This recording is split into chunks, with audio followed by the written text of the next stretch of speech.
Hi everyone, and welcome back to the Board Vision Academy.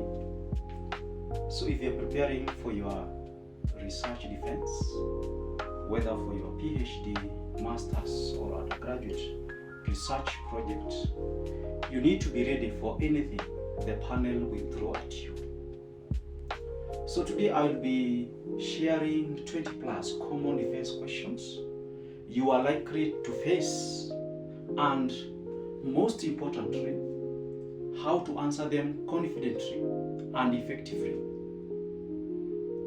So I will start by selecting few questions and give some hints on how they should be answered, and later we shall go deep into more comprehensive questions and see how we can use various strategies on how we can try to answer them. So grab your notebook, take some notes, and let's get fully prepared to be able to succeed in our defense. So before we go deep and we start, don't forget to like, comment, give me your comment, subscribe for more research tips, and don't fail to hit that bell button so that anytime you'll be able to get a notification when we release a video like this. So let's get started. So in this episode, we'll be looking at how we can be able to fix our research defense. And the key issue here is we'll be looking at several questions and how they can be answered during the defense. So we shall be looking at trying to give you some tips and some strategies on how best you can try to impress your panelists and become very successful in your defense. But the question we're asking here is, why do examiners ask some of these questions? Why do they ask these questions? So the answer is very simple, as we are going to see, is that they want to understand you and see your expertise in your area of specialization. They want to see the efforts that you are put in to be able to understand various concepts on how research is done and how can it contribute to knowledge and also to various policy decisions in any given country. So defense is a very important part of your journey in your academic. It is a very important part of your journey in your learning, whether you are doing it, whether you're doing that research for academic and also for other reasons. So it is a very, very important part and parcel of your academic work that you're supposed to do in any school.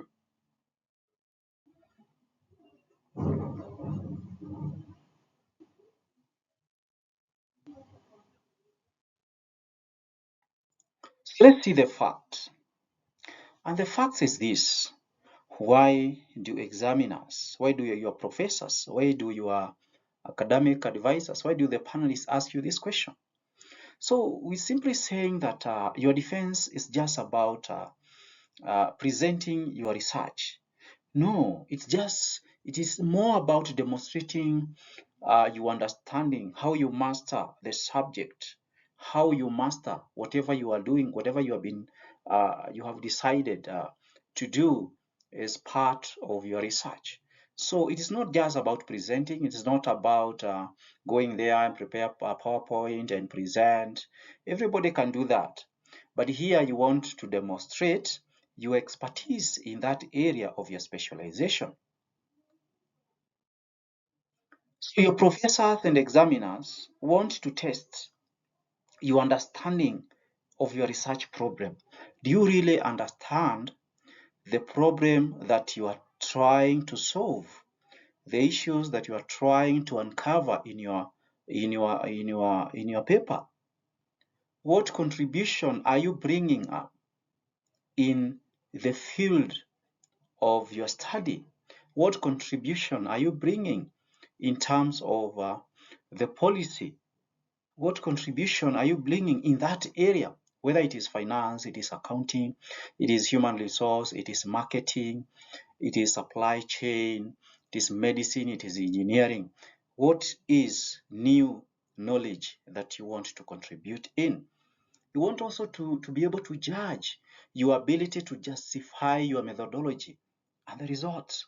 Why did you decide to use maybe cross-sectional research design? Why did you decide to use descriptive research design, longitudinal research design, case study? Are you able to justify with an evidence why you use that and the result that you'll get at the end of the day? Are you able to justify why you got that result? They also want to know your knowledge of existing literature and theories. How they want to see how deep you went to extract information from the literature, the current literature. What is the current knowledge in your field? What is the current issue in the field? So they want to see that. So your panelists and your examiners and your professors, they will be asking you all these questions that maybe we shall be trying to go through them because they want to understand these things that we are talking about here. So let's go in and see some of the questions and how we can try to come up with a solution that can guide you in you understanding your document, and so that when you go to present, you are going to become out successfully. So these are the most common research defense questions and how you can answer them. So the first question is, what is the main contribution of your research? So we shall be looking at a few of them and giving more deep understanding on how you can answer it. And then basically we go to part the other side where we shall going to look at more questions and their answers. So the tip that is here is that the examiners want to know why your study matters. Why is your study important? What is the main contribution of your research? And you can answer this by explaining how your research advances knowledge, solve the problems, informs the policy, and also the practices in your field, if it is HR. How does that research that you have carried out, trying to bring in your knowledge so that there is that continuity, there is that advancement of the knowledge in that area? How has it solved a problem? Is it solving a problem or not? Is it bringing out a new issue that will inform the policy makers, the decision makers, to take a step back and relook at your work and maybe implement some of the contributions, some of the answers that you have given them, or also into the practice? So this question is very important, it's very common, and you must be able to demonstrate it clearly and show how your research contribute to different areas like advancing the knowledge, solving the real world problems in policy, and also in the practice. The response that you can give, for example, is, my research provides new insight into the new field, etc. It contributes, you explain the gap, offering a new perspective, maybe proposing a new model, improving a method, etc. And then you say this can be variable for practitioners, policymakers, research by, so you'll give a real world application, maybe by improving the policies that we have, okay? Maybe for the researchers, coming up with a new knowledge, a new model that you're proposing. And that is how you can be able to answer it, by saying my research provided new insight into finance. It contributes by you explain the gap. Maybe the literature that you have trying to go through, there are so many gaps. There is a contradiction. There is no agreement. There is a lot of neutrality. So you'll be able to say that the literature that I have reviewed, the work that was done by so, the work that was done by so, they did not agree that there is a solution. And therefore, your work is coming in to see if you can get a solution. And you're trying to advance that knowledge, whether it is true, so and so said, there is no change in the whatever facts that you are looking at. So that is how you can try to answer such a question. And it's a very, very important question in any defense. Question number 2, how does your study contribute to existing literature? Existing literature. It look like it is relating to the first question, but this one is very specific. And the tip on how you can be able to try to answer it, show that you understand how your study fits into previous literature, which means you must have done a lot of work in trying to see what others did. What is the current state of affairs?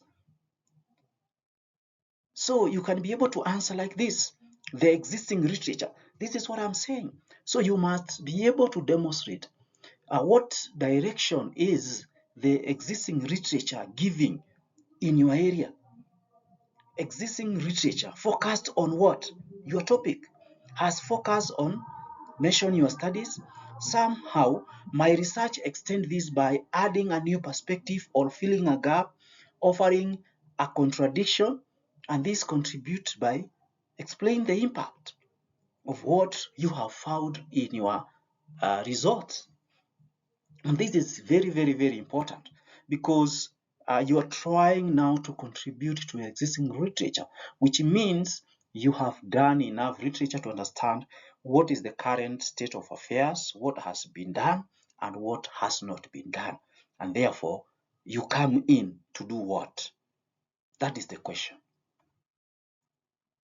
Another question is, what motivated you to conduct this study? So these are very, very much common questions for those who are attending the defense, whether master's, PhD, and sometimes even the undergraduate.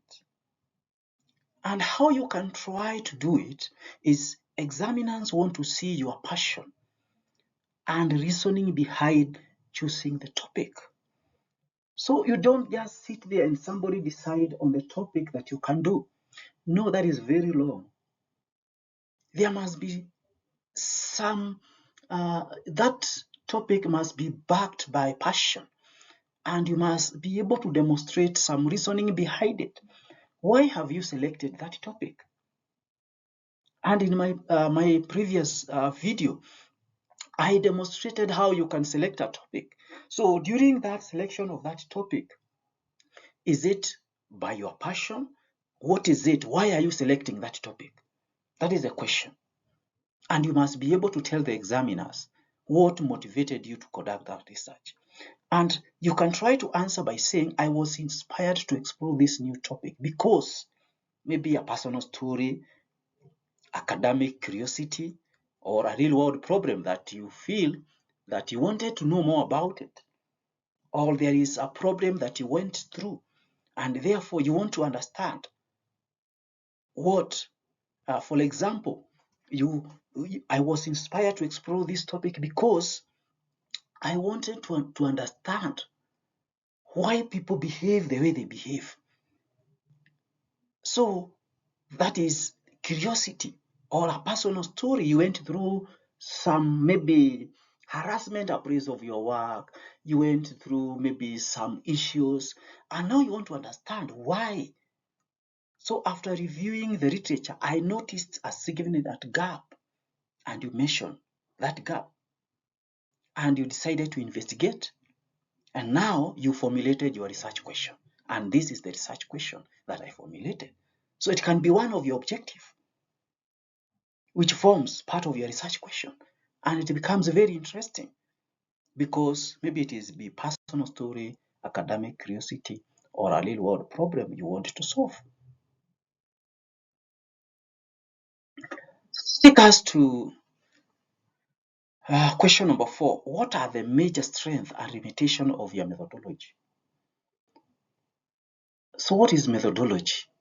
Maybe we shall have a video about it. So methodology, in simple word, you are demonstrating how you are going to carry out your research. How? You are telling us, this is the tools that I'm going to use, and this is what I'll do, and this is what I'll do, and this is how I will carry out my work. So you're giving us a plan on how this research that you have started, how it is going to be completed, and how you are going to present your result. So the tip here is that be honest about the strategic or the strategies that you're going to use. So discuss both the strengths and limitations while justifying your choices. Because the methodology that you have chosen, you must be able to demonstrate how others have used it and maybe the limitation they faced and the solution they got. So you are not the first one. Therefore, you decided to select it because it has this strength, although it has this limitation. But you justify why you use it because it has maybe more strength and weaknesses. And therefore, it is based on so and so, based on so and so, who did this one, who used this one, who did this one, and they said this and this. And therefore, you build a very strong case that nobody can dispute about it. And this is how you can try to answer it. For example, one major strength of my research is, you mention the strength. Maybe robust methodology, you use a very large sample size. Maybe you came up with a very unique framework.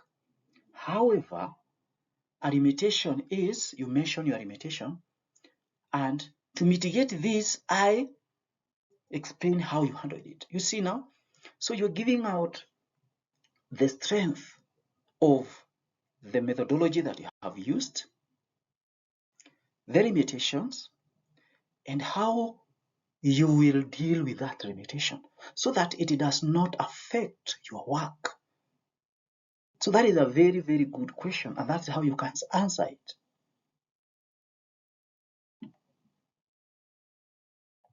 Question number 5. How did you analyze your data and why? So we are still in the methodology because there is a part that will demonstrate to the examiner the tools and the method that you are going to use to analyze your data and why. So the tip here is this, and you understand this one very carefully, that you have to demonstrate your understanding of data analysis techniques. That is what the examiners are testing you. Do you understand the data analysis techniques that you described in your research methodology that you are going to use? Do you understand them? So you're going to explain about those data analysis techniques, maybe the importance and how you are going to use them to give you the result of your questions. For example, this is the response that you can give to your examiners. I use either thematic analysis, regression analysis, and Viva, SPSS, etc. There are various methods because it was the most suitable method for analyzing. Then you mention the type of the data, your type of the data. So this approach allows me to explain the benefit. So you have to explain the benefit. It allowed you to do what? Maybe to simplify my data. It helped me to be able to explain my data in a more simpler way that anybody can be able to understand and bring out the result in a very clear way. So that is a sample response that you can give to the panelists. And without doubt, you will be demonstrating that you understand the data analysis techniques that you have used in your research. Question number 5. if you were to redo this study, what will you do differently? A very important question, and a very, very, very important question, again, I repeat. Because the study that you have done, it has limitations. So if you have to do it again, what will you do? So the tip here that the examiners are trying to get from you is this: show that you are reflective and open to improvement. So that you don't say, this is what I found and I believe this is the state of the affairs. No, the business environment is dynamic. It keeps on changing. So they want to see how you can be very flexible in accommodating changes that happens in business, in the world of business, in the environment that we operate with.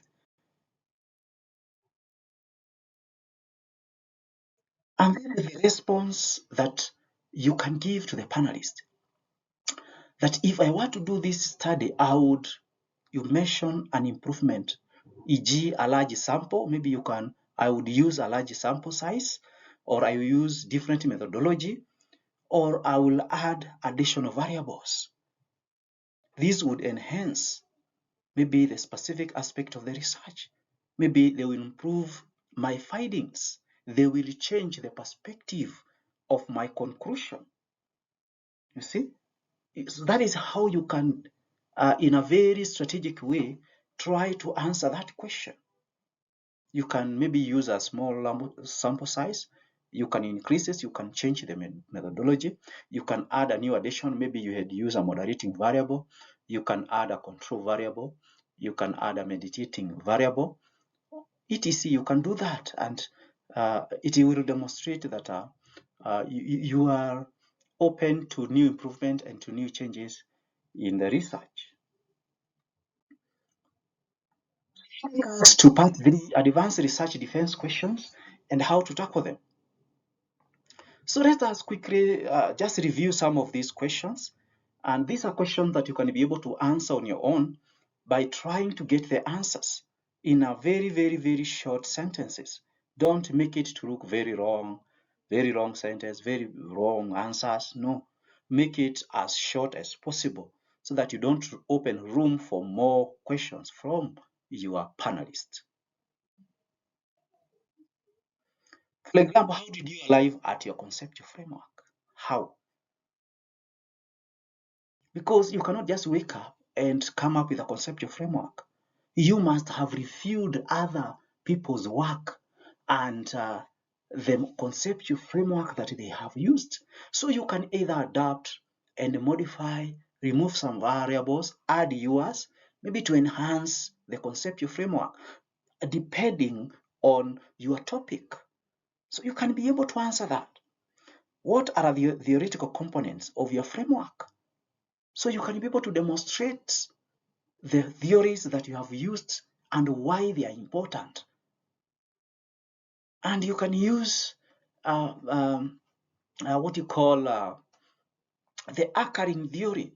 Who are the proponent of these theories? What was the assumptions and what are the limitations of these theories? And how do they fit in your work? So you don't just pick a theory and put it in your framework. You must be able to justify who used it, or the landmark paper. What was the landmark paper saying about that theory? What did the author of that theory say? Then, how have other people used the same theory? So that you're able now, because you'll not be the first one. So you are justifying that, and you are demonstrating that you reviewed literature and understand why you selected that theory. How does your research clarify conflicting issues in your field? You must be able also to demonstrate that. Because as you review the literature, you realize there is a lot of contradiction. Others are saying there is a positive relationship. Others are saying there is a negative relationship. Others are saying there is no relationship. So those are conflicting issues in your fields. So how does your research clarify conflicting issues? So where is your research coming in? So it is simply saying, looking at which gap are you trying to fill? What unanticipated outcome did you discover? Maybe you expected to have a positive relationship, but you discovered there is no relationship. There is no relationship. So you have to demonstrate the unanticipated outcomes you discovered when you analyze it. Or you realize that in all the study that you have reviewed, they're saying there is a positive relationship. But when you do it, you realize there is a negative relationship. So that is something that you did not anticipate. How might your research be extended in the future? You must be able to demonstrate that. How can it be demonstrated in the future? And that one you can be very technically used the last part in your research where we write further studies. And you can use that part to be able to connect your answers to your research objectives and get the answer very clearly. So it's very important that you understand how to answer these questions. So these are additional some of the questions that you can be asked in your defense, and you should be ready for it. Now that we have covered the most essential and I have shown you how you can be able to answer, let's now go deeper. So let's take time to tackle at least 20 plus most known research defense questions, along with smart, strategic answers to help you to impress your panelists. So these are the exact questions that can make you or break your defense. So pay close attention and let's go in and see how you can be able to answer them. So don't forget to like, comment, share and subscribe, and hit that bell button. So now let's go deeper now to one by one of these questions, which I had tried to do my research and come up with 20 plus questions, which are related to what we have covered, but you're going to see how you can answer them very fast. So how do you see as the main contribution of your research for your discipline, practitioners, or a policymaker?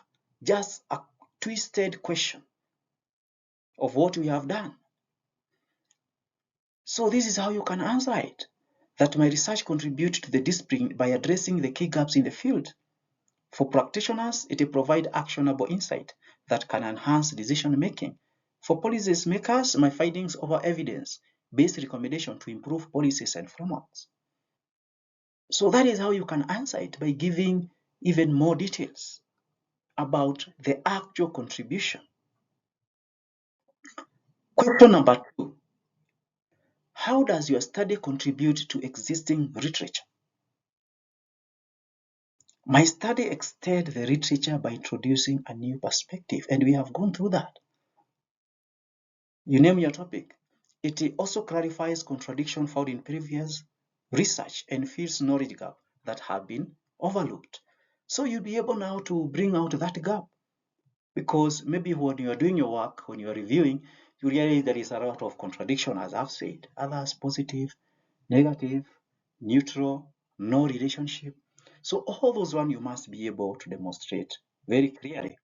Question number 2, what major theories influence your thinking? So you are being told to demonstrate the anchoring theory of your work. And briefly, you can say my research is largely influenced by theories such as agency theory, liquidity, preference theories, all those ones whose work on provided the foundation of my conceptual framework. So that is how you can be able to frame and put your answers there. Another question, what are the conflicting issues in your field and what contributed to your understanding of these issues? Just like the one that you have looked at, just being twisted a little bit. So conflict in my research revolve around, you mentioned the key debates, either positive, negative, no relationship, relationship. So my research addressed these issues by analyzing various viewpoints, presenting empirical findings to clarify the debate. So that is the gap that you're trying to fill. And that is how you are going to address these issues. Because you have realized there is no one who is saying that there is a relationship. This one is saying there is no, this one is saying there is, this one is saying no, this one is saying contradictory. So where is you coming in? That is what the examiners want to see. Where are you coming in? At what point are you coming in? And which gap are you filling? Number 5, how do you expect your work will clarify the conflicting issues in your field? The same question asked in a different way. So conflict in my field revolve around that. My research addressed these issues by analyzing various viewpoints. The same question asked in a different way. Number 5, what motivated you to conduct this study? We have looked at this. So my motivation stemmed from passion for maybe dividend policies and recognizes this impact on maybe the banking industry. I wanted to explore a solution-oriented approach to address by addressing key challenges in the field.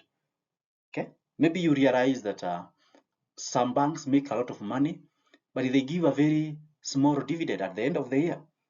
So you want to see what other scholars saying. What is the issue? Therefore, you want to come up with a solution about it and demonstrate in your work why is it like that. So a new one, number 7, what new learning about qualitative research have you gained from this study? What have you learned in your qualitative, if you have decided to use qualitative, whether in HR, for example, you are in HR, you are in marketing, you are in supply, you are in language communication, you are in political science, you are in law, you use a lot of qualitative research. You do a lot of qualitative research.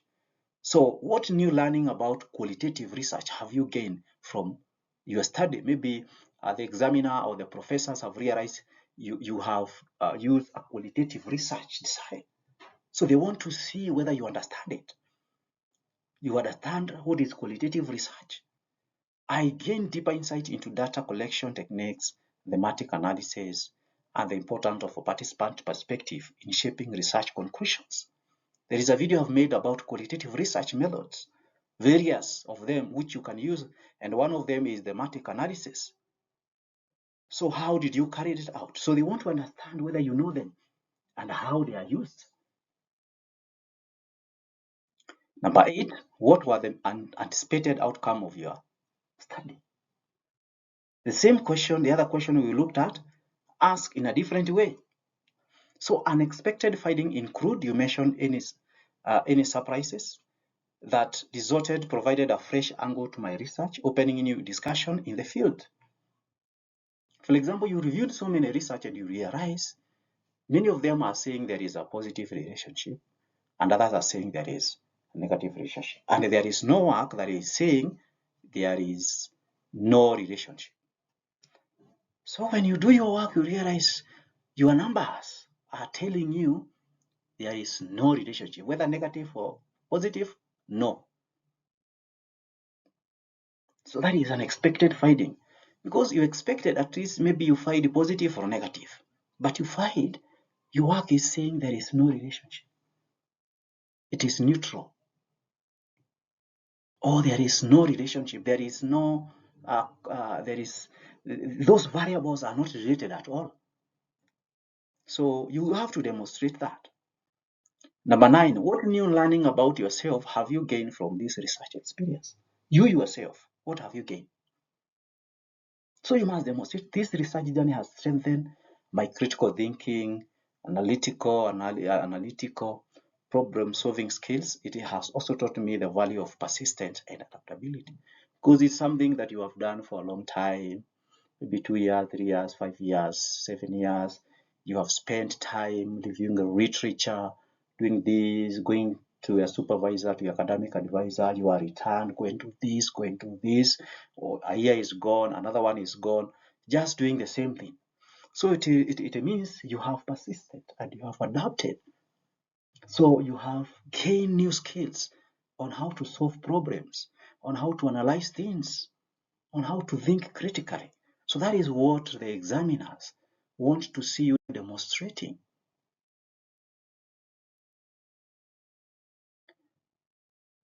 The next one, number 10, is what were the high and low points of your dissertation experience?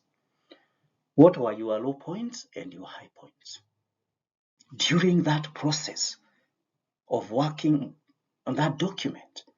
So the high point include making breakthrough discoveries and seeing my ideas validated, maybe by your supervisor, by your professor. The low point involve challenges such as data collection, setbacks, refining conceptual framework. Okay, you demonstrated a good conceptual framework, but your professor say, no, this is not the right conceptual framework. Go and get the right conceptual framework. Okay, you go to correct the data and you realize you cannot correct this data. It's so difficult. You don't know what to do. So those are some of the low points. So you have to demonstrate the challenges that you experienced in a very strategic way. Point number 11 is, if you were to do this study, how might you conduct it differently? Same question we went through, and it has been asked in a different way. So, and this is how you can try to answer it. I'm just giving you the direction on how you can try to answer it. Instead of you trying to jog around and you lose the direction, and you lose the confidence of the panelist. So if given another chance, I would refine my methodology by incorporating maybe the variable to enhance the depth and reliability of my findings. Very short and very clear without adding so many stories.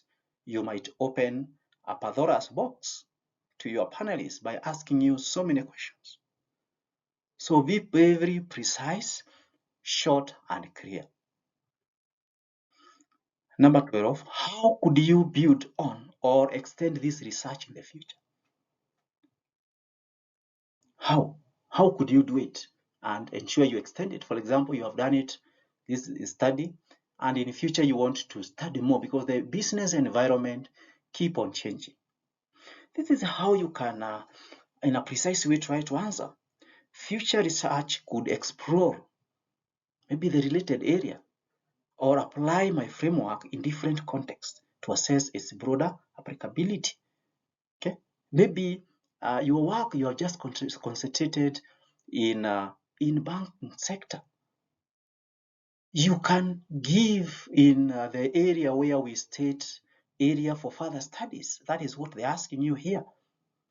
It can be done now to the manufacturing sector, to the agricultural sector, and see whether you'll get the same results. You can also change the conceptual framework, include more variables, and remove maybe some of them and see how the direction your study will go.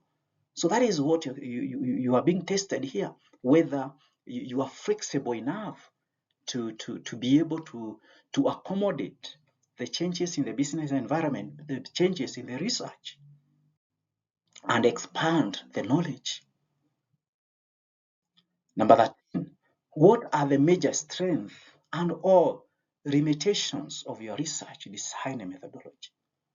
Strength, limitations of your research design or methodology. The same question now which we had seen being now twisted in a different way to see whether you can be able to demonstrate how you understand your methodology and why you selected that methodology. Strength include, you mentioned, where limitation involves around what? You mentioned your challenges. Addressing this limitation could enhance the future studies. So very simple and very clear. So you mentioned the strength, and also the limitations, and how you're going to deal with those limitations. Question number 14. What might further strengthen this study? Okay. So you have done a study, and now you're being asked, what might further strengthen your study? So maybe you feel that your study is very strong, but maybe the panelists are feeling that this study is not strong enough. So what are you proposing that this study can be extended in future? So incorporating additional data sources, maybe increasing the sample size or using mixed method approach could add more robust to the research. Simple, clear, precise. Okay, so you can maybe if you're collected that data from Nairobi Security Exchange, you can now do correct primary data directly from the farms. You can increase the sample size. You include both listed and unlisted. Okay, maybe you use just one method, correlation design. Maybe now you want to use maybe both of the two methods. You want to use qualitative and quantitative method, so that you see how things will play around. Number 15 is, why did you analyze the data the way you did? You are the expert in that area. Although you have panelists who are expert, but they did not do the work that you did. You are the one who did it. So why did you analyze the data the way you did? It is you who know it. And therefore you have to be very specific and give the answer. So a simple answer you can give is, my analytical approach was chosen based on its alignment with the research objective and its ability to provide comprehensive insight into the data. Simple, clear, and precise. Number 16, what suggestions would you offer to someone conducting a similar study? How can you advise somebody who is almost doing the similar study like yours? So I would advise them to start with a strong theoretical foundation, to be open to unexpected results, and ensure methodological rigor. So ensure you have a very robust method that you're going to use in your chapter 3. So those are some of the advices that you can give. And this is it's trying to demonstrate that you understand what you have done. You understand your work, and you understand the limitations and the strength of the various tools and the method and the theories that you have used in your work, and the assumptions.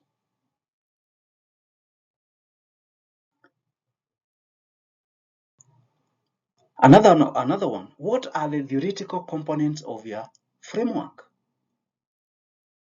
And the answer you can give here is, the question is asking, what are the theoretical components of your framework? So what is it saying? It comprises, you mentioned the theories that collectively explain the relationship and dynamics examined in my study. So it is trying to asking you in a strategic way, in a tricky way, do you know your theories that you have used and why you have used them? Where did you got them from? Are they working for your work? Another one, what informed your conceptual framework? And we have talked about this somewhere else. How did you develop your conceptual framework? And you can answer simply like saying the framework was shaped by gaps in existing literature, real-world challenges, and practical application observed in the field.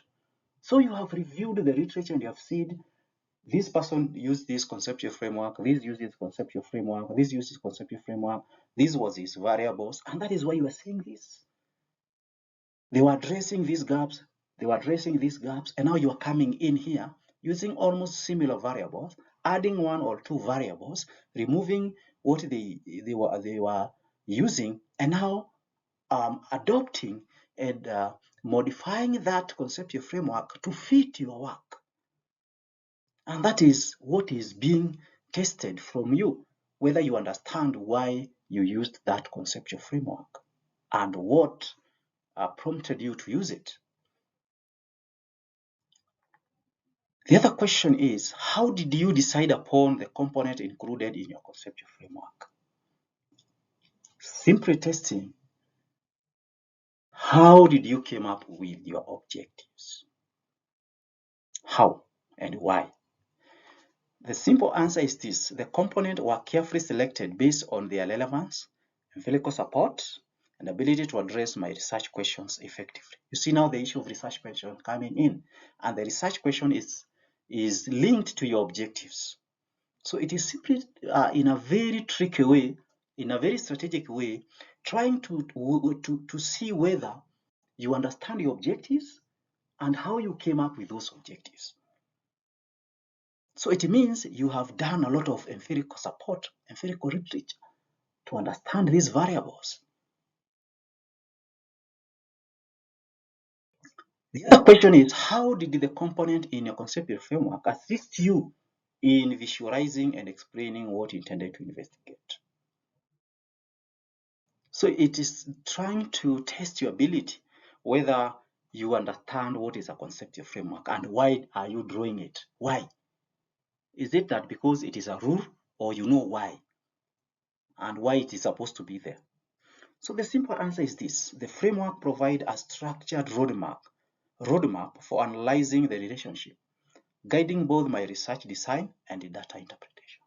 Very creative selling, it's trying to critically see whether you understand why were you drawing that conceptual framework.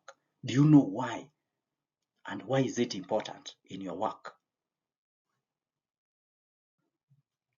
Another question: how did you use your conceptual framework to design your research design and analyze your finding?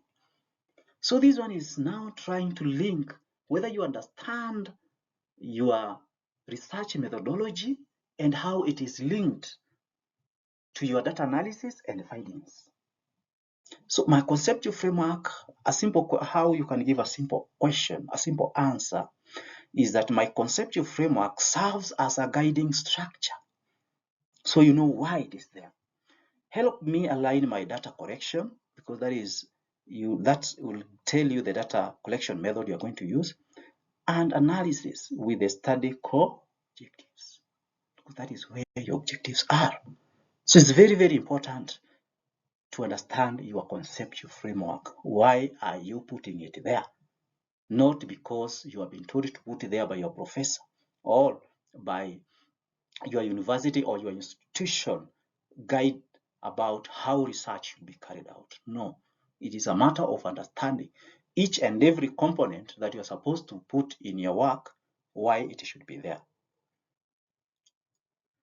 So finally, the winning strategies are this: that as far as you prepare yourself to be able to answer confidently these research defense questions, you must be confident and be humble when you have been asked to respond to these questions. Why? You have to speak clearly and avoid being defensive. Because I have seen personally a student who tried to be defensive in his response at a PhD level, and because he was not open to corrections, to new perspective, he ended up failing in a defense that he had waited for more than 5 years. And you are failing at the last defense because you want to be defensive. Remember, you're presenting your work to the experts at the highest level in your institutions. Master your research framework, and I said that. Know your theories and the methodology inside and out. And I said in a simple word, know why you're using each and every component in your research. Not because the university has given you the guidelines, has given you the structure of doing the research. No. Why that structure? you must ask yourself that question. Point number 3 is you have to practice, practice, and practice. And you have to rehearsal with a mentor or a friend. Okay? You can practice presenting your work maybe to your friend, to your mentor. You can do it online. You can do it and record and also listen it back again and see the response that you are giving. And you can follow these tips that I've given here to see whether you can give almost similar questions if you have been asked, because you'll not be reading anywhere. It must be in your mind. And the other one is engage with your panel. Answer questions directly and maintain an eye contact. You have to engage with your panel step by step. Don't be defensive. Don't interrupt. Let the panelists finish asking you the question. If you don't understand, then raise your voice or raise your hand and ask for clarification. That is how you engage with your panelists. Because the essence of defense on the other end is to test your ability of also communication. How do you communicate with the people? How do you argue with the people? It is also very, very much important. The final ones are this. Your research defense is an opportunity to showcase all the hard work you have put in your study. Very important. It is an opportunity that you have been given to showcase your work, to showcase your knowledge, to showcase your understanding.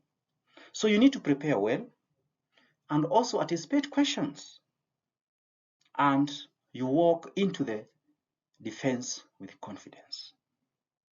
So prepare very well, be confident, and expect many questions that will be thrown at you, and be prepared to answer them, not being defensive, but being humble and being able to reason and respond correctly.